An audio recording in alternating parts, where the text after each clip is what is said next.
பொதுவான வாழ்க்கையில இருக்கவங்களுக்கு ஒரு கணவன் மனைவி அன்பு எல்லாருக்கும் அதுவும் சொல்றாரா இல்ல அவர் எல்லாருக்குமே கடவுள்கிட்ட அன்பா இருந்தீங்கன்னா தான் கடவுள் உன்ன நெருங்குவார்.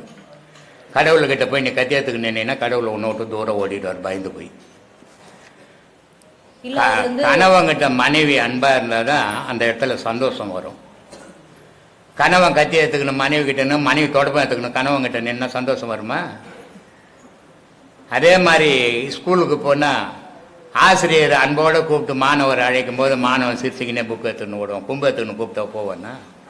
அப்போது எல்லா இடத்துலையும் அன்புக்கு தான் முக்கியத்துவம். அன்பால் தான் எதையுமே சாதிக்க முடியும். எல்லா விஷயத்திலையுமே அன்பை காட்டினா கெட்டு போயிடும். கண்டிப்பு இருக்கணும், அகங்காரம் இருக்கக்கூடாது. அகங்காரம் இருந்தால் கெடும். அன்பு இருக்கணும், கண்டிப்பு இருக்கணும். இப்போ ஒரு பிள்ளைங்க ஸ்கூலுக்கு போக மாட்டேறான், சரி ஸ்கூல் பள்ளியா வீட்லையே ரெண்டு வச்சுப்பியா, கும்பத்து 2 கொடுக்குறியா? அப்போது அங்கே அன்பும் இருக்கணும், அதே நேரத்தில் அரவணைப்பும் இருக்கணும். அதனால் எல்லா இடத்துலையும் நான் அன்பை காட்டினா திருட்டங்கிட்ட போய் ரொம்ப அன்பாக வந்துக்கிறேங்க, நிறைய நகை போட்டுக்கிறேன் எடுத்துக்கோன்னு சொல்லுவியா? அவன் சாதாரணமாக பிடுங்குருவேன். நீ வேறு அன்பாக இருக்கிறன்னா உன்னை பிடிப்பான். அதனால் அங்கே ஆரவாரம் காட்டணும். அப்போது அதனால தான் நான் சொன்னேன், ஒரு குருவாண்ட போனால் முதல்ல நல்ல சீடனாக இருக்க கற்றுக்குங்கோ. ஒரு மனைவியாண்ட போனால் நல்ல கணவனாக இருக்க கற்றுக்குங்கோ. ஒரு கணவனாண்ட போனால் நல்ல மனைவியாக இருக்க கற்றுக்குங்கோ. ஒரு தாயாண்ட போனால் நல்ல பிள்ளையாக இருக்க கற்றுக்குங்கோ. தெய்வத்தாண்ட போனால் நல்ல பக்தனாக இருக்க கற்றுக்குங்கோன்னுட்டு. இந்த பக்குவங்கள் வளர்ந்தாவே நம்ம எங்கே இருக்கிறோமோ அதுக்கேற்ற மாதிரி வாழணும் அப்படின்னு தெரியணும். எல்லா இடத்துலையும் ஒரே மாதிரி இருந்தால் வாழ்க்கையும் கெட்டு போயிடும், உன் நிம்மதியும் போயிடும். அதனால சொல்றாரு அன்பாயிருங்க. அவர் பொதுவாக தான் சொல்லியிருக்காரு. அதுதான் எல்லாருக்கும், ஒரு ஆளுக்கு சொல்றது இல்லை, அது உலகத்துக்கே அதுதான், கடவுளுக்கும் அதுதான். ஆனால் கடவுள் நம்ம மேலே அன்பா இருக்கிறோம், ஆனால் நம்ம கடவுள் மேலே அன்பா இல்லை. ஏன்னா கடவுள் தெரியல நம்ம. அதனால தான் கடவுளை தேடுங்க. அதை எங்கே தேடணும்? உங்களுக்குள்ளவே தேடணும். ஊரெல்லாம் தேடினா கிடைக்காத பொருள் அது உங்களுக்குள்ளவே இருக்குது. உங்களுக்குள்ளே தேடுங்க, கண்டுபிடிங்க. கண்டுபிடிச்சிங்கன்னா நீங்கள் அதோட கலக்கலாம் அப்படின்றது.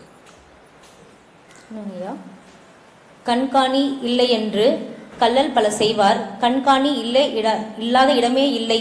காணுங்கால் கண்காணி யாக் கலந்தெங்கும் நின்றனை கண்காணி கண்டார் கல் அழித்தாரே. இதில் அவர் மனுஷன் தப்பு செய்தது நம்ம யாரையும் பார்க்கல, நம்ம என்ன வேணா தப்பு செய்யலாம், ஆனால் கடவுள் ஒருத்தர் இருக்கிறான், அவன் எல்லா இடத்துலையும் இருக்கிறான், நம்மளை பார்த்துட்டே இருக்கிறான்னு சொல்லிட்டு அவர் சொல்லியிருக்கிறார். அப்போ எல்லாமே இடத்துல இருக்கிறனாக்கா அது கூட தெரியாமல் இருக்கிறாங்க. இப்போ உணர்வுபூர்வமாக அதை உணர்ந்தவங்க, அப்போ அவர் யாரை சொல்றாரு? மனசுக்குள்ள இருக்கிற கடவுளை சொல்றாரா இல்லை சூக்ஷ்மமா இருக்கிற கடவுளை சொல்றாரா? மனசுக்குள்ள எப்பவுமே கடவுள் கிடையாது. மனசுக்குள்ள எப்பவுமே கடவுள் கிடையாதுமா. மனசுக்குள்ள மனுஷன்தான் இருக்கிறான், ஆன்மாக்குள்ள தான் கடவுள் இருக்குது. அதனால இந்த மனம் ஏன் பார்த்த கம்முன்னு விடுங்கள, அது ஏன் போய் போய் குழப்பீங்கிறீங்க?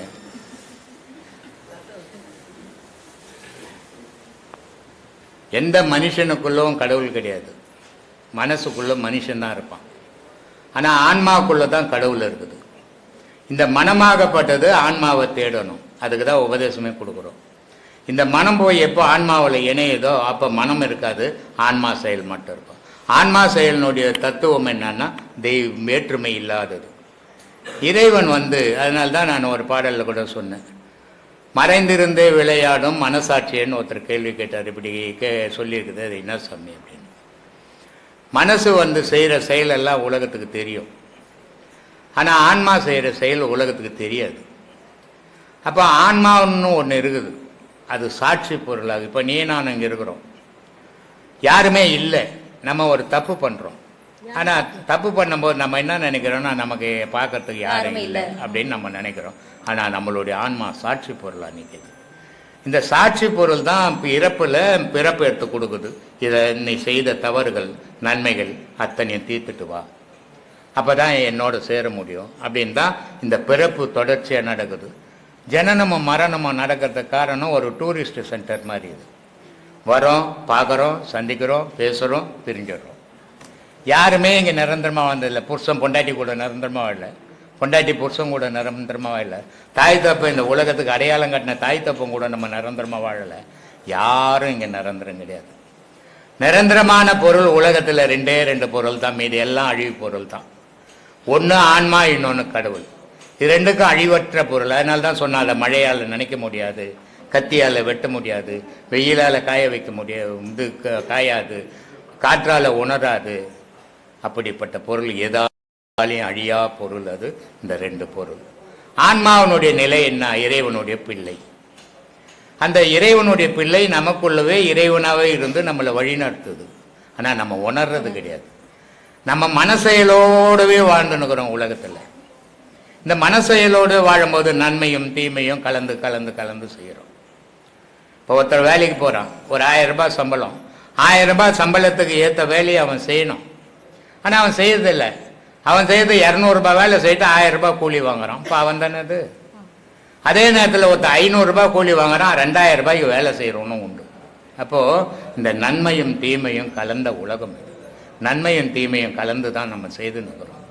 ஆனால் நம்ம எதை ஒன்றாலும் இந்த உலகத்தில் செய்யலாம். இறைவனுக்கு துரோகம்ன்றது ஒன்று செய்யவே கூடாது. அதை செய்தோம்னா எத்தனை பிறப்பெடுத்தாலும் நமக்கு மோட்சமே கிடையாது. அதனால் இந்த உலக விஷயத்தோடு போகிறது, உலகத்தோடு செய்கிறதெல்லாம் உலகத்தோடு போகட்டும். ஆனால் தெய்வ விஷயத்தில் புனிதமான பயணத்தை பண்ணுங்க. புனிதமான பொருள் அது. அதை போய் அடையறதுக்கு வழியை தேடுங்க. அதனால தான் அங்கே சொல்கிறாரு, இப்படி வாழ்ந்தீங்கன்னா நீங்கள் நல்லா இருக்கலாம். இன்னொரு கேள்வியா, இது பொதுவான கேள்வி. பெரும்பாலும் மனிதர்கள் இறந்து விட்டால் அவங்க கால் 2 கட்டைக்கால் விரலையும் சேர்த்து கட்டுவாங்க. அது 2 கட்டை விரலையும் சேர்த்து கட்டுவாங்க. இருந்ததுமே கட்டை விரல சேர்த்து கட்டுவாங்க இறந்த பிறகு. செத்து போயிட்டா? ஆமா. அதே மாதிரி வாய் கூட சில பேருக்கு பிளக்கம் சொல்லிட்டு அந்த வாயை கூட ஏதாவது இலைய வச்சு மூடுவாங்க. இது மாதிரி ஏன் செய்யறாங்க ஐயா? அதுக்கு ஏதாவது சூக்ஷ்மம் இருக்குங்களா? எல்லாத்துக்குமே ரகசியங்கதுமா. எதுவுமே ரகசியம் இல்லாத ஒரு விஷயத்தையும் இந்து மதத்தில் முட்டாள்தனமாக எதையுமே வைக்கல. எல்லா விஷயமும் அறிவுபூர்வமாக வச்சாங்க. 2 நெடுக்கு 7 குறுக்கு வச்சான். அது மேலே ஒரு தென்னை ஓலையை போட்டான். அது மேலே வைக்காவை வச்சான் தலைக்கு. இது என்ன பைத்தியமா? இதெல்லாம் இதுக்கு ஒரு கவுரு கட்டி வலிச்சுன்னு போனால் 4 கருவாடு வாங்கி தண்ணியில் ஊற வச்சு காலில் கட்ட நாய் வலிச்சு ஓட்டுறோம் சுடுகாட்டில் இல்லை.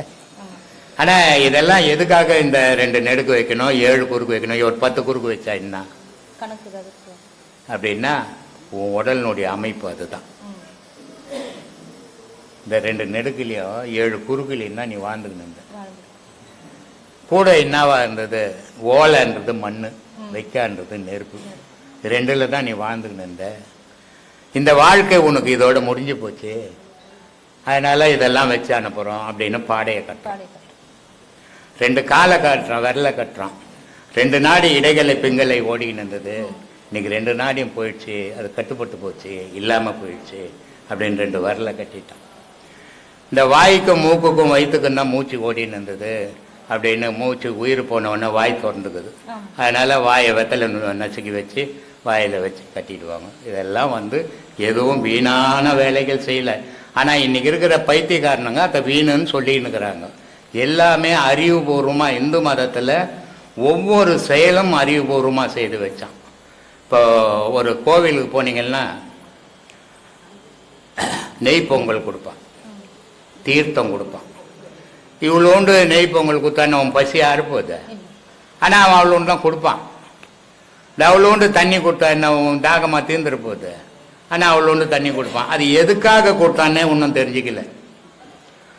முன்னெல்லாம் கோவிலுக்கும் வீட்டுக்கும் 1 கிலோமீட்டர் இருக்கும். அந்த 1 கிலோமீட்டர் இவன் நடந்து போகும்போது இவன் சும்மா போக மாட்டான். இப்போ கொடுக்குறமே பாடம், இந்த பாடத்தை பண்ணிக்கினே போவான். பண்ணிக்கினே போகும்போது இந்த நெஞ்செல்லாம் காஞ்சிடும். காஞ்சி போனதுக்காக போன உடனே இளநீர் ஊற்றி அந்த துளசியை போட்டு கோல்டுக்கு அந்த தீர்த்தம் கொடுப்பான். அதே மாதிரி இந்த காஞ்சி போந்தால நீ வீட்டுக்கு வந்துட்டு எதுனா சாப்பிட்டீங்கன்னா அடிச்சுக்கும். அதனால் அந்த நெய் பொங்கலை கொடுத்தான்னா அது வழவழன்னு ஆக்கிடும். வீட்டுக்கு வந்து சாப்பிட்டீங்கன்னா அடைக்காது. காரணத்தோடு கொடுத்தான், எதுவும் முட்டாள்தனமாக செய்யலை. ஆனால் இந்த முட்டாளுங்க இதெல்லாம் முட்டாள்தானோன்னு சொல்லின்னுக்கிறாங்க இன்னைக்கு. அன்னைக்கு செய்த எதுவும் எல்லாம் அறிவாளிகள் இருந்ததெல்லாம். ஒரு திருக்குறள் இன்னைக்கு உலக பொதுமுறையாக இருக்குது. 2200 வருஷத்துக்கு முன்னே எழுதின திருக்குறளை இன்னைக்கு பெரிய பெரிய படிப்புக்கு ஒரு அளவு இல்லாத போயினுக்குது. ஆனால் யாராலையாவது எதையாவது எழுத முடியுதா? ஒருத்தர் எழுதுனா இன்னொருத்தன் குறை சொல்கிறான், இன்னொருத்தர் எழுதுனா இன்னொருத்தன் குறை சொல்கிறான். அப்போ இன்னைக்கு இருக்கிறவன் அறிவாளியா, அன்னைக்கு இருந்தவன் அறிவாளியா? அன்னைக்கு இருந்தவன்லாம் அறிவாளிகள். அதனால் அன்னைக்கு செய்தது எதுவுமே தவறு இல்லாமல் இருந்தது. இப்போ சில மதங்களில் போனீங்கன்னா கல்யாணம் பண்ணால் ஒரு மோதிரம் போடுவான். சில மதங்களில் போனீங்கன்னா ஒரு மணிங்கெல்லாம் செட் பண்ணி போடுவான். ஆனால் இந்த இந்து மதத்தில் தங்கத்தில் தாலி கட்டினான். மஞ்சள் கயிறு. இது எதுக்காக தங்கத்தில் அவன் தாலி செய்யணும்? இருக்கப்பட்டவனுங்கிறான், இல்லாதப்பட்டவனுங்கிறான். சரி, இல்லாதப்பட்டவன் எதுனா ஒரு கௌரவத்துக்கு ராம கௌரவத்துக்கு கட்டின்னு போகலாமே. இல்லாதப்பட்டவனாக இருந்தாலும் இருக்கப்பட்டவனாக இருந்தாலும் தங்கத்தால் எதுக்கு தாலியை கட்டினான்னா, அந்த தங்கம்ன்ற பொருள் அந்த இதயத்தாண்ட உரசும் போது அவளுக்கு அந்த நினைவு வந்துக்கினே இருக்கும். நம்ம ஒரு இல்லறசி, நம்ம ஒரு குடும்ப பொம்பளை. காதில் எதுக்கு கம்மல் போட்டான் அப்படின்னா, அந்த காதில் போடுற கம்மல் தங்கத்தில் போடும்போது அந்த காற்று அந்த தங்கத்தில் பட்டு காதுக்கு போகும்போது உன் குணங்கள் சீராக இருக்குன்றதுக்காக இதை எல்லாமே வர்ணித்து வச்சான். ஆனால் இன்றைக்கி இருக்கிற நாகரிக காலங்கள் எல்லாம் இவ்வளோ பெருசு இன்னும் ஜெயிலில் விலங்கு போடுற மாதிரி மாட்டின்னு தொங்குது காதுங்கள்ல எல்லாம். பார்த்தா பயமாகுது. எங்களுக்கும் பயமாக இருக்கு. ஏன்னா அன்னைக்கு செய்ததெல்லாம் அறிவுபூர்வமாக செய்தான். இன்னைக்கு பண்ணுறதெல்லாம் அலங்காரத்துக்கு பண்ணிங்கிறானே தவிர அறிவுபூர்வமாக பண்ணலை. இதனால் இந்த தவறுகள் அதிகமாக நடக்க ஆரம்பிச்சிச்சு. என்ன பண்ணுறது? அதனால் இந்த கால் கட்டுறதெல்லாம் எதுவும் சும்மா இல்லை, எல்லாம் சரியாக செய்தாங்க. அது மூலியமாக ஏதாவது வாய்வு போகும், அது ஏதாவது இருக்கா ஐயா? அது மூலியமாக வாய்வு ஏதாவது போகும், அதனால கால் கட்டுறாங்க. நீங்கள் ஒருத்தர் கூட சொல்லியிருக்கீங்க, தனஞ்சயன்ற வாய்வை பற்றி பேசியிருக்கீங்க. அதாம்மா, 10 வாயுக்கள் ஒரு மனிதனுடைய உடலில் இயங்குது. அந்த 10 வாயுக்களில் 9 வாயுக்கள் இறக்கம் தருவாயில் ஒன்று சேர்ந்து போயிலே போயிடும். ஒரு வாயு தனஞ்சயன்ற வாயு மட்டும் உடலில் இருக்கும். அந்த தனஞ்சயன் வாயுனுடைய வேலை என்னன்னா, அந்த இருக்கிற பொருளை அழிச்சிட்டு போயிடணும், அந்த அடையாளமற்ற ஆக்கிடணும். அதுதான் அந்த தனஞ்சயனுடைய வேலை. தனஞ்சயன்னா அர்ஜுனன் அர்த்தம். அது என்ன ஆகிடும்? செத்த உடலை காற்று, அந்த தனஞ்சயன்ற காற்று ஊதி அதை வீங்க வச்சு மூக்கில் வாயிலெல்லாம் ரத்தம் வர வச்சு வெடிக்க வச்சு கட்சியில் அது இல்லாத ஆக்கிட்டு போகும். அதுக்காக அந்த ஒரு காற்று மட்டும் உடலில் தங்கும், 9 காற்றுக்களும் வெளியே போயிடும். இப்படி போவோம். இது கட்டுறதால அந்த வாயுவுக்கு சம்பந்தம் கிடையாது. இது ரெண்டு வாயு பிராணன் அபானன் இருந்தது, ரெண்டும் போயிடுச்சு, இனி வாயு இல்லை அப்படின்னு கால் கட்டுறது. அதனால அந்த கட்டவரில் கட்டுறாங்க. இப்போ வள்ளலார் எப்படி உடம்போட போனார்? ஆமாம், பட்டினத்தார் கற்பூரத்தை போட்டு கொளுத்திட்டாங்கன்னு சொன்னாங்க அவரை. அது பிராமின்ஸுங்க எதுனா சொல்லுவாங்க, அதை நம்ம எடுத்துக்கூடாது. அவர் போகிறதுக்கு முன்னாடியே அவர் உண்மையை சொல்லிடுறாரு. கதவு தாளிடுங்க, நான் உள்ளே போக போகிறேன், திறக்காதீங்க, கவர்மெண்ட் வந்து திறன்னுவாங்க, அப்போ திறந்து காட்டுங்க, நான் இருக்க மாட்டேன், ஒரு ஒலி தான் இருக்கும் அப்படின்னே சொல்லிட்டு போகிறாரு. இதை அவங்க பிராமின்ஸ் வந்து நான் கற்பூரம் போட்டேன், ஒரு ரூமில் எல்லாம் அடித்தேன், அவர் உள்ளே போக சொன்னேன், கொளுத்தி விட்டாங்க, நிறைய கதைங்க வரும் சாமி. உண்மை நிலையை ஞானத்தால் தான் அறிய முடியும், அஞ்ஞானத்தை அஞ்ஞானத்தால் தான் அறிய முடியும். அது மாதிரி 2000 வருஷத்தில் பட்டினத்தார் 1100 வருஷத்துக்கு முன்னே உடலோட மறைஞ்சார் திருவத்தூரில். அதுக்கு அடுத்தபடியாக உடலோட மறைஞ்ச எனக்கு தெரிஞ்சது வள்ளலார் மட்டும்தான். மீதி எல்லா மகான்களும் உடலை விட்டாங்க. சித்தர்களுக்கு உடலே அழிவு கிடையாது, அவங்க தான் காயக்கல்பம் பண்ணிக்கணுங்க. அது அழிவு இல்லாத உடல். ரெண்டாவது மரணம் இல்லாதவங்க அவங்க. அப்போ மரணம் வந்தால் தானே உடல் அழிய போகுது. மரணமே இல்லாதவனுக்கு உடல் எங்கே அழியுது? எல்லாம் உலகத்தில் சுற்றிக்கினே தாங்கிறாங்க அவங்க. அதனால தான் சில பேர் சொல்லுவாங்க, நான் பார்த்தேங்க, நான் வந்தேங்க, இந்த பார்க்கறது வந்ததெல்லாம் நம்மளுக்கெல்லாம் கண்ணுக்கு தெரிய மாட்டாங்க. ஏன்னா அவ்வளோ யோகியம் இல்லை. நம்ம அயோக்கியத்தனெல்லாம் பண்ணிவிட்டு சித்தர் நம்ம கண்ணுக்கு வருவானா? அவன் கடவுளுக்கு சம்மா சுற்றி கிடக்கிறான். உலக இயக்கத்துக்காக என்னென்ன செய்யணும், அந்த எந்தெந்த இடத்துல எவ்வளோ தீமைகள் உண்டோ அந்த இடத்துல போய் சில நன்மைகளை சொல்ல வைக்கிறான் பல பேருக்கு மூலிமா. இதுதான் ஞானிகள் மகான்கள் பண்ணுற வேலையை. இதில் சித்தர்கள் என்றவங்க அவங்க ஞானியிலேருந்து வேறுபட்டவங்க. ஞானிகள் வந்து உடலை விட்டு மறைஞ்சாங்க. இப்போது விவேகானந்தர் இருந்தார், பெரிய மகான், அவர் உடலை விட்டார். ராமகிருஷ்ணர் இருந்தார், பெரிய மகான், அவரும் உடலை விட்டார். ரமணர் இருந்தார், பெரிய மகான். விசிறி சாமி. இது மாதிரி எல்லா ஞானிகளும் உடலை விடுவாங்க, சித்தர்கள் உடலையே விடுறது, உடலும் அவங்களும் ஒன்றாயிடுவாங்க. அதனால் அவங்களுக்கு மரணமே கிடையாது. இங்கே சமாதி ஆனார், அங்கே சமாதி ஆன கதையெல்லாம் சொல்லுவாங்க. யார் பார்த்தவன், எத்தனை ஆயிரம் வருஷம், 10,000 5,000 வருஷத்துக்கு முன்னே யார் இருந்தது, அவங்க எழுதின பாட்டு இருக்குது, அதில் அவங்க சொல்லிக்கிற வார்த்தையை நம்ம பின்பற்றணுமே தவிர அவங்க எங்கே இருந்தாங்க, எங்கே செத்தாங்க, எங்கே பொண்ணு கட்டினாங்க, இந்த ஆராய்ச்சி நமக்கு என்னத்துக்கு? அதுக்கு விடை கிடைக்குமா? சொல்லுவான், ரிஷி மூலம் நதி மூலம் கேட்கக்கூடாது, தேடக்கூடாதுன்னுவான். அந்த மாதிரி அவங்கள பற்றி ஆராயக்கூடாது. அவங்க சொன்னதை நம்ம ஆராயணும், அதுதான் முக்கியம். அந்த ஆராய்ச்சி நேரத்தினா நம்ம அறிவு வளரும், அவங்கள ஆராய்ச்சி நேரத்தினா நம்ம அறிவு மங்கி போயிடும். ஏன்னா முடிவு இல்லாதவங்க அவங்க. இதெல்லாம் புரியாதனமாக ஏதோ இவங்க தெரிஞ்சுக்கின்னு சித்தர் கூட போய் பொண்ணு கொடுக்க போகிற மாதிரி பேசுவாங்க, இல்லை அவங்க வீட்டில் சித்தர் பொண்ணை கட்டிக்க போகிற மாதிரி பேசுவான். சம்பந்தமே இல்லாத பேச்சு அது. அது இது கொஞ்சம் கம்மின்னு தெரிஞ்சுக்கணும், நம்ம தெரிஞ்சுக்கணும். அவன் பேசும்போது நம்ம தெரிஞ்சுக்கணும், ஓ இது கொஞ்சம் கம்மியாகுது அவனுக்கு, அதனால் இவனுக்கு தேவையற்ற ஆராய்ச்சியை பண்ணின்னுக்கிறான், இவனுக்கு தேவையானதும் பேசலை அப்படின்னு நம்ம தெரிஞ்சுக்கணும், உட்காந்துக்கணும். ரொம்ப நாம பண்ணிடணும். அவங்ககிட்ட வாதமே பண்ணக்கூடாது, பண்ண முடிவே இல்லாத போகும். சித்தர்கள் எவனுமே செத்தவனே கிடையாது. இப்போ 18 சித்தர், 18 சித்தராக தான், 18 சித்தர்கள் தான். அதான் அப்படி தான் சொல்லுவாங்க, 18 பேர் என்னுவாங்க. 18 தானே சொன்னாங்க. ஆமாம், 18ன்னா என்ன? 18ன்னா பதிய எண்ணிக்கிட்டே இருக்கிறவங்க அப்படின்னு அர்த்தம். யார் சொல்ற சாமி? 18 கிடையாது, 18. அவர் சொல்கிறது கரெக்ட் தான், 18 சித்தர்னு தான் சொல்லுவாங்க. ஆனால் இந்த 18ன்றது 18 சித்தர்கள். இந்த 18 சித்தர்களுக்கு நவநீத சித்தர்கள்னு உண்டு. இந்த நவநீத சித்தர்களுக்கும் மற்ற சித்தர்களுக்கும் கொஞ்சம் வேறுபாடு உண்டு. நவநீத சித்தர்கள் எல்லா சித்துக்களையும் அடைஞ்சவங்க, 8 சித்துக்களையும் அடைஞ்சவங்க, அர்த்தமா சித்துக்கள் 8 சித்துக்களையும் அடைஞ்சவங்க நவநீத சித்தர்கள்னு பேர் அவங்களுக்கு. மற்றவங்க தன் உடலையே தான் மறைச்சிக்கின்னு நின்றவங்க சித்தர்கள்னு பேர். அந்த உடலை விட்டவங்கெல்லாம் ஞானிகள்னு பேர், நம்ம செத்தவங்களுக்கெல்லாம் அஞ்ஞானிகள்னு பேர். இப்படி ஒவ்வொருத்தருக்கும் ஒவ்வொரு பேர் இருக்குது. ஆனால் இதை ஒரு பிரிவில் எட்ட முடியலாம், எந்த பிரிவிலையாவது இது எட்டியே தீரணுன்ற வைராக்கியத்தோடு நம்ம பயணம் பண்ணால் எல்லா உண்மையும் நமக்குள்ளே விளங்கும். இப்போ மற்ற ஆசிரமங்க மாதிரி இந்த ஆசிரம பாடம் கிடையாது, இது கொஞ்சம் கடினமான பாடம். மற்ற ஆசிரமத்திலலாம் ரொம்ப சௌகரியமாக நீங்கள் நினைக்கிறபடி சந்தோஷமாக இருந்துட்டு வரலாம். இது துக்கத்தை வலிச்சின்னு போகுது. ஏன்னா ஆரம்ப கட்டத்தில் கடவுள் அது உள்ளே வர்றதுக்கு கேட்டே திறக்க மாட்டான். அந்த கேட்டை நீ திறந்துக்கின்னு போகிறதுக்குள்ளே சின்ன பண்ணுமா இங்கே. அப்போ எவன் தைரியமாக போக முடியாதுல்ல. ஆனால் எது நடந்தாலும் பரவாயில்ல, உன்னை விடுறதா இல்லை நான் முடிவோடு போயிடணும். அப்படி போகும்போது இப்போது ஆரம்ப கட்டத்தில் நீங்கள்லாம் எங்கிட்ட கேள்வி கேட்குறீங்க, நாளைக்கு கேட்ட உடனே நீங்கள் கேள்வியே எங்கிட்ட கேட்க போகிறதில்ல. உண்மையாக 6000 என்கிட்ட கேள்வி கேட்க மாட்டான். ஏன்னா அவன் மனமே கேள்வி கேட்கும், அவன் அறிவே பதில் சொல்லும். அவனுக்குள்ளவே ரெண்டுமே நடக்கும்போது என்னையே கேட்க போகிறான். இது வெளியே நடக்கிறதால ஆரம்பத்தில் இது நடக்காதால என்ன கேள்வி கேட்டுன்னுக்கிறீங்க, பின்னாடி இது உங்களுக்குள்ளவே நடக்க போகுது. இதோ இந்த சரவணன்னு ஒருத்தன் உட்காந்துக்கிறான் பாருங்க, இந்த உட்காந்துக்கிறான்.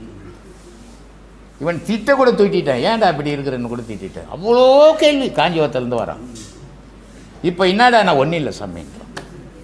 ஏன் தெரியாத வரைக்கும் 1000 கேள்வி, தெரிஞ்சு போச்சுன்னா சத்தமே அடங்கி போயிடும்.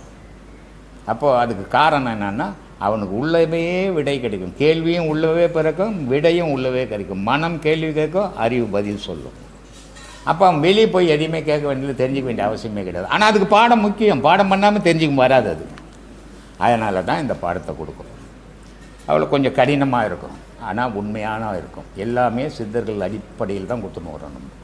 நானே ஒரு கற்பனை பண்ணிக்கணும், இப்படி இது அப்படி இதுலாம் சொல்கிறது கிடையாது.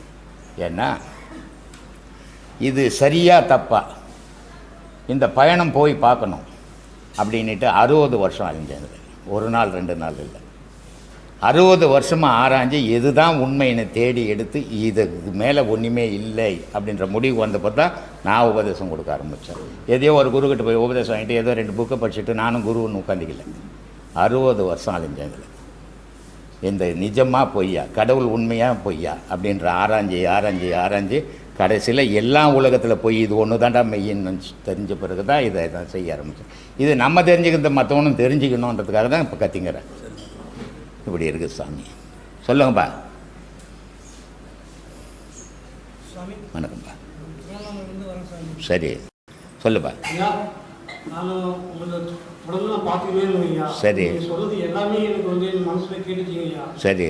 அதாவது தீவினைன்னு ஒன்று சொன்னீங்க ஐயா. தீவினைன்னு ஒன்று சொன்னீங்க ஐயா. நல்லவங்க சந்தர்ப்ப சூழ்நிலை கெட்டு போயிடுறாங்க. அது நல்லதாக இருந்தாலும் ஒரு நாளைக்கு திரும்பி வந்துடும். வராது. மைக்கை புக்கு வாங்கி அதில் எடுத்துக்கோ. அதை மைக்கை போட்டு அதில் எடுத்துக்கினீங்கன்னா வந்துட போகுது. அதை போய் ஒயர் ஃபுல்லாக வலிச்சு நின்றீங்கன்னா வருமா? அப்படி மொத்த கத்தையும் அப்படியே எடுத்து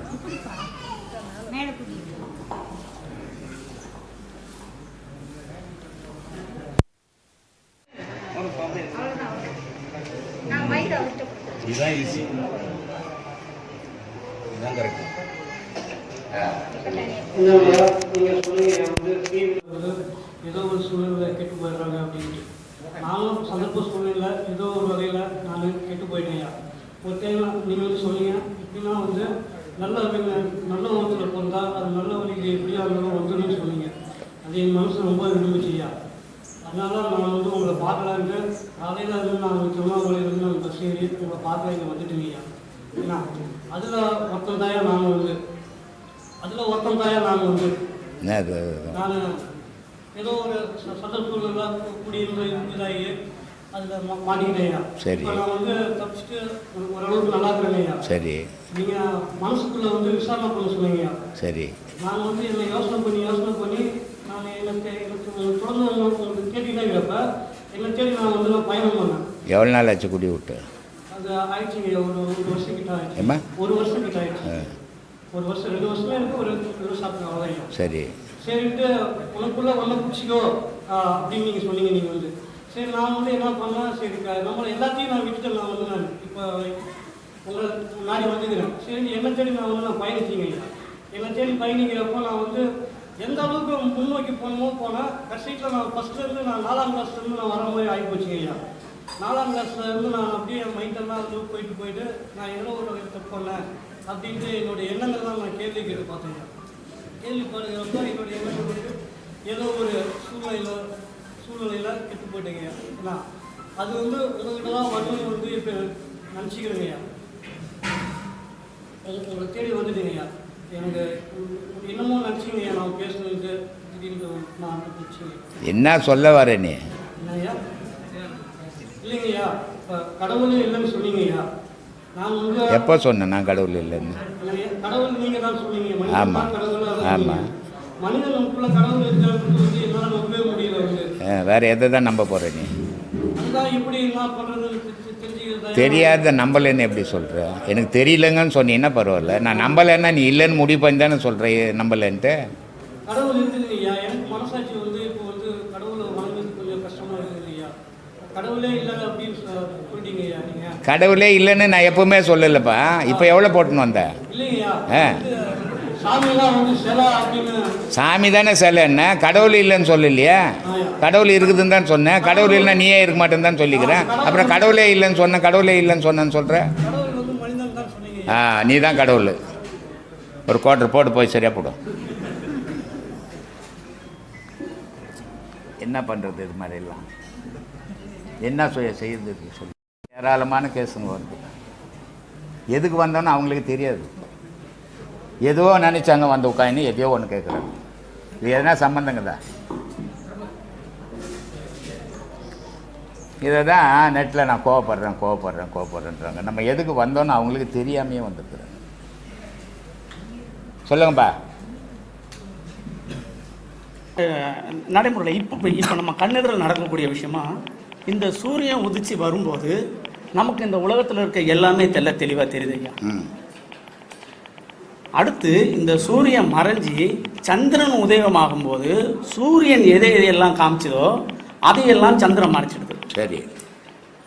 சந்திரன் மறைஞ்சதுக்கு அப்புறமேட்டு சூரியன் உதயமாகும் போது சந்திரன் எதையெல்லாம் மறைச்சதோ அதை சூரியன் காட்டுது. அதாவது சரி, சந்திரனில் நாம் பார்க்கக்கூடிய காட்சிகள் மற்ற விஷயங்கள் எல்லாமே சூரியகலை வரும்போது மாறுபடுது. சரி. சூரியகலையில் நாம் பார்க்கக்கூடிய எல்லா காட்சிகளும் மற்ற விஷயங்களுமே சந்திரகலை வரும்போது மாறுது. இதை ஐயா இந்த உடலில் சூரியகலை சந்திரகலை இருக்குது. அதே மாதிரி இந்த பயிற்சி பண்ணும்போதும் சூரியகலை சந்திரகலையில் பயிற்சியாளன் பயணம் பண்ணணும். உலகத்தில் எந்த மதமாவது இருந்துட்டு போட்டியா? இந்த 2 மூச்சு இல்லைன்னா எந்த கடவுளும் இல்லையா? எந்த மதமும் இல்லையா? எந்த மனுஷனும் இல்லையா? இந்த 2 மூச்சு தான் எல்லா மதமும், இந்த மூச்சு தான் எல்லா கடவுளும், இந்த மூச்சு தான் எல்லா மனுஷனும். இந்த மூச்சுன்னு ஒண்ணு இல்லைன்னா அங்க கடவுள்ன்றது பேரே இல்லையாங்க. ஆனால் இப்ப உனக்கு கண்ணு தெரியல, சூரியன் தெரியுமா சந்திரன் தெரியுமா? ரெண்டுமே தெரியும். சந்திரன் தெரியும், கண்ணு தெரியல. ஆமா இருட்டா தானே இருக்குது. சந்திரன் தெரியும், உனக்கு கண்ணு தெரியலன்னா சந்திரன் தெரியும், இருள் தானே இருக்குது, ஒளி இல்ல. கண்ணு ஆபரேஷன் பண்ண சூரியன் தெரியும், கண்ணு தெரிய ஆரம்பிச்சா சூரியன், அப்போ உலகம் எல்லாம் தெரியும். அப்போ சூரியனும் சந்திரனும் எங்க இருக்கிறான்? உனக்குள்ளவே இருக்கிறான். சூரியனும் சந்திரனும் உலகத்திலேயே இருக்கிறான். இந்த 2 ஏக்கம் இல்லைன்னா இங்க உலகம் இல்லை. இந்த 2 ஏக்கம் எல்லாம் நீ இல்லை. சொல்லு. நன்றி. உண்டு, ஒரு சொந்தம் உண்டு, ஒரு பாசம் உண்டு. ஆனா அதுங்களுக்கு அது கிடையாது. அப்ப அதையும் உன்னை ஒன்னாக்கினா எப்படி? தவறு இல்லையா? அது நீ மற்றதுக்கு கொடுக்கணுமே தவிர மற்றதுக்கு தந்து எடுக்கக்கூடாது. நான் பல வீடியோக்கள்ல சொல்றேன், எல்லா மிருகமும் எடுத்து சாப்பிடும், மனிதன் மட்டும் கொடுத்து சாப்பிடுவான். ஒரு சிறுத்தை ஒரு மானை அடிச்சுதுன்னா அது சாப்பிட்ற வரைக்கும் சாப்பிட்டுட்டு போட்டுட்டு போகாது, மற்ற சாப்பிட்டு போட்டணும், எத்தனை எங்கன்னா மற்ற மேலே வச்சிடும், அடுத்த வேலைக்கு சாப்பிடலான்னு. அது மிருக இனத்தினுடைய செயல்பாடுகள் அது. ஆனா மனிதன் அப்படி இல்லையா? ஒரு வேளை தட்டில் சோறு போட்டுட்டா உனக்கு ஒரு நண்பன் வந்துட்டான்னா பாப்பா பாதி சாப்பிடலான்ச்சு. அப்போ மிருக இனத்திலிருந்து நீ வேறுபட்டவனாச்ச. நீ வேறுபட்டவன் என்ன பண்ண? பலருக்கு கொடுத்து பழகணும், எடுத்து பழகக்கூடாது.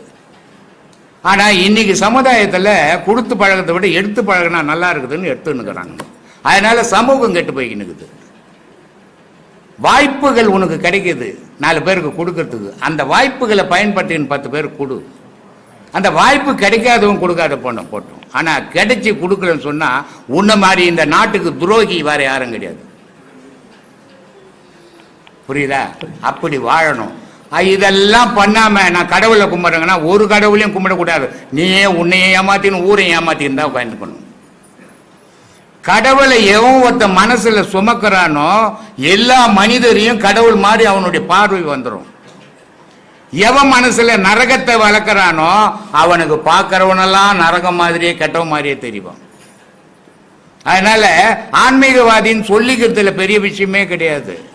ஆனா ஆன்மீகவாதியாவே நடந்துக்கணும். நீ அவன் தான் ஆன்மீகவாதி. ஆன்மீகவாதின்னு சொல்லிக்கணும் வேஷம் கட்டிக்கிறதுல ஆன்மீகவாதி ஆயிட முடியாது. கடவுள் உன்னை ரசிக்க மாட்டான், மனுஷன் ஒன்னா ரசிப்பான். இதுக்குதான் ரொம்ப அழகா சொல்றான். ஏன்பா டீ வைக்கிறீங்களா? சொல்ல மாட்டீங்க, நேரத்துக்கு ஊத்தி இருப்பான் எல்லாத்துக்கும் வச்சு சொல்ல வேணா. நான் கை இப்படி எடுக்கிறேன், டீ வந்திருந்தா என்ன பண்ணுவேன்? எல்லாரும் கொடுக்கல, என் வண்டி கொடுக்குறீங்க. சாப்பிட்டீங்களா? ஏன்னா நான் வண்டி குடிச்சிட்டு நீங்கள்லாம் பார்த்துருந்தா எனக்கு வயிறு வலி வந்துடும். அதனால தான் பயிர் நான் இன்னைக்கெல்லாம் கடவுளை பற்றி பேசுகிறேன், என்ன கடவுள் பார்த்துன்னுக்கிறாரு அப்படின்னு சொல்லிட்டு உன்னையே நீ ஏமாத்திக்காத, ஊரையும் ஏமாத்தாதடா. கடவுளுக்கு நீ பேசுறது போகாது. கடவுளுக்கு நீ பேசுறது போகணும்னு சொன்னா ஆன்மா வழியா போகணும், உலக வழியா போகாது. உலக வழியா போகிறது ஊருக்கு ஒன்னா போகும், ஆனா கடவுளுக்கு போகாது. அதனால கடவுளுக்கு எந்த பாதிப்பும் கிடையாது. கடவுள் உன்னை ரசிக்க போறதும் கிடையாது, கடவுள் உன்னை ஏத்துக்க போறதும் கிடையாது, உன்னை வெறுக்க போறதும் கிடையாது அப்படின்ட்டு சொல்றான். அம்பலத்தை அம்பு கொண்டு அசங்கு என்றால் அசங்குமோ? ஆகாயத்தை போய் அம்புல போய் ஆடு அடிச்சு ஆடு நாடுமா? கம்பமற்ற பார்க்கடலை கலங்கு என்றால் கலங்குமோ? கடலை போய் நான் கலைக்கிறேன், நான் கலக்க முடியுமா? முடியாது. அதனால அம்பலத்தை அம்பு கொண்டு அசங்கு என்றால் அசங்குமோ, கம்பமற்ற பார்க்கடலை கலங்கு என்றால் கலங்குமோ, இன்பமற்ற யோகியை அருளும் அணுகுமோ, செம்பன் போம் அம்பலத்துள்ளே தெளிந்ததே சிவாயமேன்றான். எந்த உண்மையான ஞானியும் இன்பம் சேராது, சேரக்கூடாது. அப்படி சேர்ந்ததுன்னா அவன் ஞானி இல்லை. ஆனா அப்படிப்பட்ட ஞானி உலகத்துக்கு எடுத்து சொல்லணும், உலகம் உணரணும். அதனால நீ இருக்குதுன்றதுனாலையோ இல்லைன்றதுனாலையோ அது கடவுள்கிட்ட போயிடாது. கடவுள் இல்லைங்க அப்படின்னா கடவுள் ஒண்ணு இல்லாத போக மாட்டார். கடவுள் இருக்கிறாருங்கன்னா அவர் ஒன்றும் ஊட்டாண்டு வந்து உட்காந்துக்க மாட்டார் இல்லையா? அப்படிப்பட்ட பொருள் அது. ஆகாயத்தில் நிற்கிற பொருள், எல்லாத்தையும் பார்த்து நிற்கிற பொருள் அது.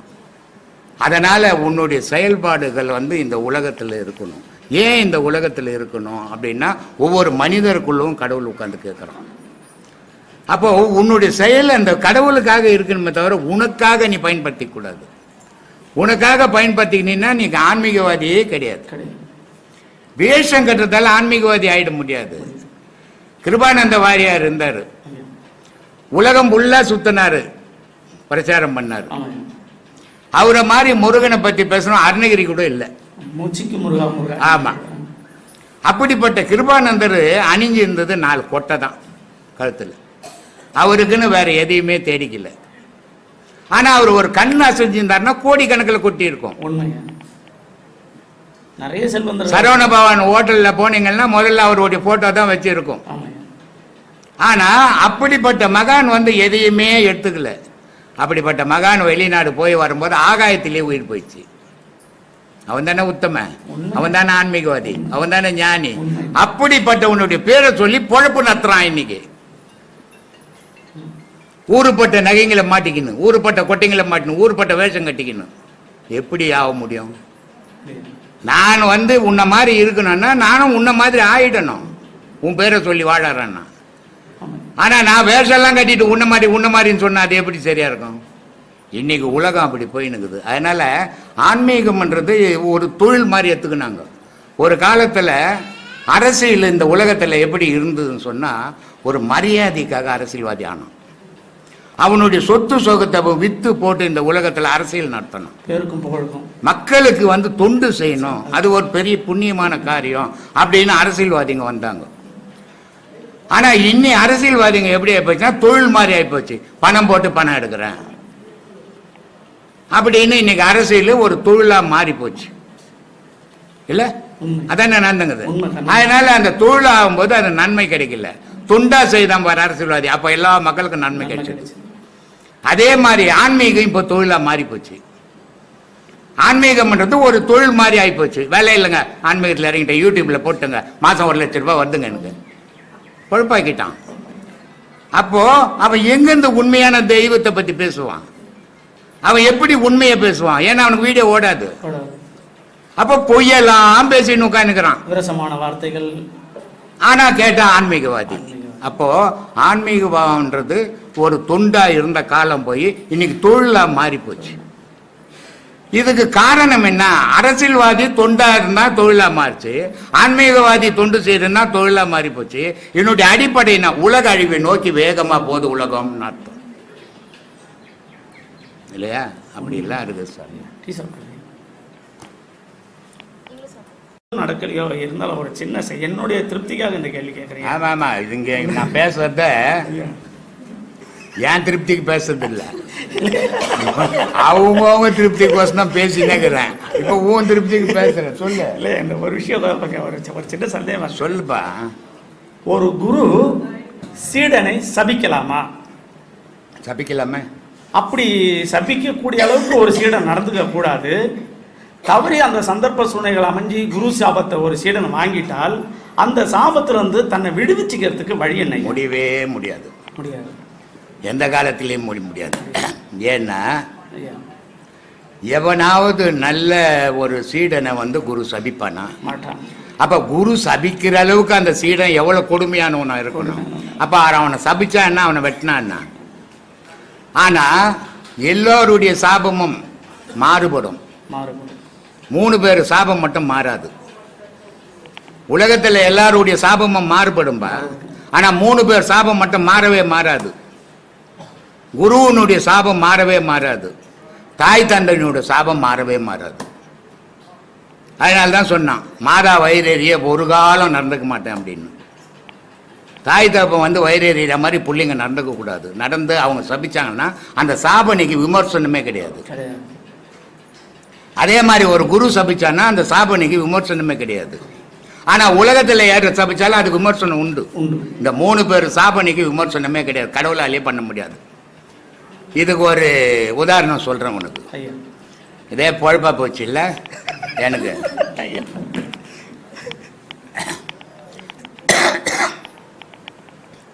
கிருஷ்ண பரமாத்மா பள்ளி கொண்டிருக்கிறார். ஒரு 2 ரிஷிகள் வராங்க. கிருஷ்ண பரமாத்மாவை பார்க்கணும். அவர் பள்ளி கொண்டு இருக்கிறதால 2 பேர் காவல் இருக்கிறாங்க, அவருக்கு யாரும் டிஸ்டர்ப் பண்ணக்கூடாது. சரி. இந்த வந்த 2 ரிஷிகள் என்ன சொல்கிறாங்க, அவங்க கிட்ட காவல்கிறவங்க கிட்ட சொல்கிறாங்க, இது மாதிரி நான் அவரை பார்க்கணும், அவரை போய் எழுப்புங்க அப்படின்னு சொல்கிறாரு. ஆனால் இந்த காவல் இருந்தவங்க என்ன சொல்கிறாங்கன்னா, அப்படிலாம் எழுப்ப முடியாது, அவராக எப்போ எழுந்துக்கிறாரு அப்போ தான் எழுந்துக்க முடியும் அப்படின்றாரு. இல்லை நீ எழுப்பு, இல்லைன்னா நாங்களே திறந்துட்டு போயிடுவோம் அப்படின்னு சொல்ல, முடிஞ்சா பார்த்துக்கோன்றாரு. அப்போ அந்த 2 பேர் இவங்க 2 பேரையும் சபிச்சிடுறாங்க, காவல் இருந்தவங்கள சபிச்சுட்டு அவங்க போனாங்க, அவரை எழுப்புனாங்க, பேசுனாங்க, அவங்க போயிட்டாங்க.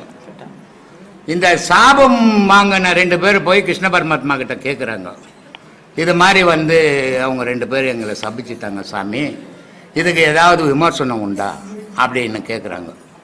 அப்போ கிருஷ்ண பரமாத்மா சொல்கிறாரு, இல்லைப்பா இதுக்கு விமர்சனம் என்னால் ஒன்றுமே பண்ண முடியாது. அப்போ எப்படி தான் அவங்கள சாபத்திலிருந்து நான் விடுபடுறது அப்படின்னு அவங்க 2 பேர் கேட்குறாங்க. அப்போ கிருஷ்ண பரமாத்மா சொல்கிறாரு, 3 முறை என் கையால் நீ சாகணும், அப்போ தான் உனக்கு அந்த சாப விமோசனம் இல்லையா அப்படின்னு சொல்லிட்டாரு. அதனால தான் கம்சன் இதில் கிருஷ்ணன் கொள்றது இல்லையா, ராவணனை கொள்றது அப்படிதான், சிசுபாரவாதமும் அப்படிதானே. ஆமாம், இறணையா சிதனும் அப்படி கொன்னதான் அப்படி. அதனால தான் கிருஷ்ணனை எதிர்த்தே பேசி பேசி கடைசியில் அது கண்ணனுடைய கையாலேயே சேர்த்து அந்த மோட்சத்துக்கு போகிறதுக்காக திட்டினாங்க. ஆனால் ஊருக்கு என்ன தெரியும், அவங்க எதிர்த்தாங்கன்னு தெரியும், அவங்களுடைய சாப விமோசனத்துக்கு. அப்போ ஒரு குருவனுடைய சாபம் குருவால் மட்டும்தான் தீர்க்க முடியும், கடவுளால் கூட தீர்க்க முடியாது. தாய் தகப்பனுடைய சாபம் தாய் தகப்பனால் தான் தீர்க்க முடியும், கடவுளால் கூட தீர்க்க முடியாது. ஓ இது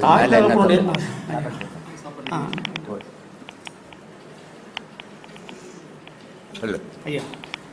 அப்போ தாய் தகப்பனுடைய சாபத்துல காரண காரியங்கள் இல்லைனாலும் குருவுடைய சாபமாக இருந்தாலும் அதுல காரண காரியம் இல்லாம ஒரு சாபமே இல்லை. ஒரு தாயை போய் ஒரு மகன் அடிக்கும் போது தானே அந்த தாய் மகனை சபிக்கிறான். இல்லைன்னா ஏன் அந்த தாய் சும்மா இருக்கிற பிள்ளைய நாசமா படான்னா திட்டுவாங்க.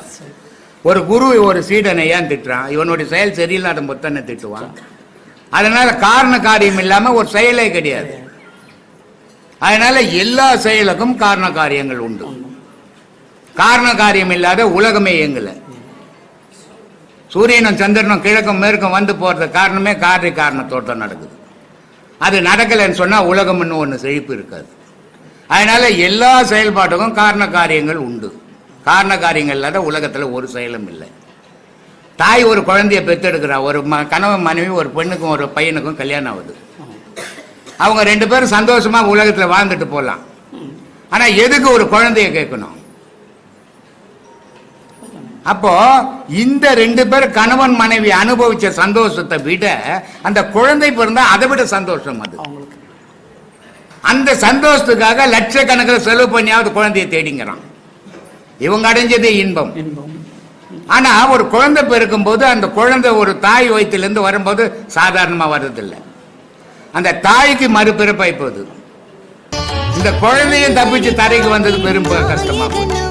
ஆனா இவ்வளவு சிரமப்பட்டு வந்தது மறுபடியும் எந்த தாயான குழந்தை பானான்ற காரணம் என்னன்னா, இவ படுற துன்பமும் அந்த ஒரு நேரத்தோட தான் போகும். ஆனா இந்த குழந்தையினுடைய இன்பம் அது பல காலம் வரும். அப்போ அந்த ஒரு நேரம் துன்பம் பட்டாலும் பரவாயில்ல, பல நேரம் இன்பம் இந்த புள்ளியால கிடைக்கும் அப்படின்றதுக்காக பிள்ளைங்களுக்கு தெரிஞ்சுக்கிறாங்க. ஆனா இந்த பிள்ளைங்க இன்னைக்கு இன்பத்தை கொடுக்கல, இன்னைக்கு பெருவாரி துன்பத்தை கொடுக்க ஆரம்பிக்கிறாங்க. ஏன்னா தாய் தகப்பனுடைய செக்கை பிழிஞ்சு போடுறாங்க பிள்ளைங்க. அவங்களுடைய உழைப்பு எல்லாம் இவங்களுடைய வாழ்க்கைக்கு பயன்படுத்திக்கின்னு அவங்கள உதாசீனப்படுத்தி போட்டுறாங்க. அது பெரும் தவறு. ஏன்னா ஒருத்தர் ஒரு உதவி செய்தால் அந்த உதவியை மறந்தான்னா மனிதன்